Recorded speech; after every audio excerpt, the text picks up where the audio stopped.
দেখুন ইমতে 3-4টা মতো অভিযোগ করলে କି ଦାଦା ଇଆଡ଼ୁ ହଜାର ହଜାର ସଂଖ୍ୟାରେ ଗୋମାତା ଯାଇକର ଆନ୍ଧ୍ରା ସାଇଡ଼୍ରେ ହାଇଦ୍ରାବାଦ ସାଇଡ଼୍ ଯାଇକର ସେନେ ଗୋ କୋଟିଂ ହେଉଛି।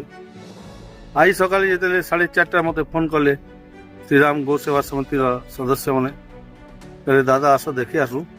ମୁଁ ଉଠିଲି, ଆମର ସାଙ୍ଗଟେ ଡାକଲି, ମୋଟରସାଇକେଲ ଆମେ ଆସୁ, ଦେଖିଲୁ ହଜାର ସଂଖ୍ୟାରେ ଗୋମାତା ମାନେ ଏନେ ଅଛନ୍।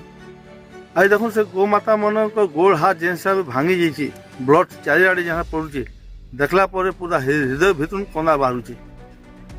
ଆଜି ଇ ପ୍ରକାର ଯେନ୍ ଫେର୍ କାମ କରବା ସେମାନେ ଦୋଷୀ ହେବେ।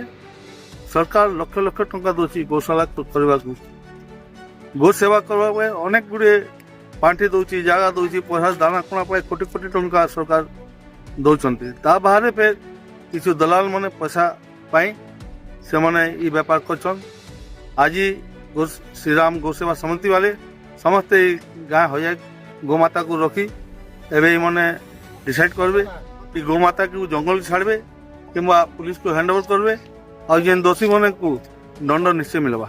ଏସବୁ କାମ ଆଗାମୀ ଦିନେ ଯଦି ଆମେ ଦଣ୍ଡ ଦେବା, ଏମାନେ ଇ କାମ ଆଗାମୀ ଦିନେ ନାଇଁ କର।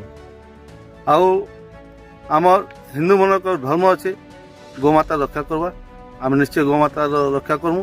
ଆଉ ଇ ଦଲାଲ ମାନକେ ହଟେଇ କର ଗୋମାତାକେ ସୁରକ୍ଷା କରି ରଖମୁ।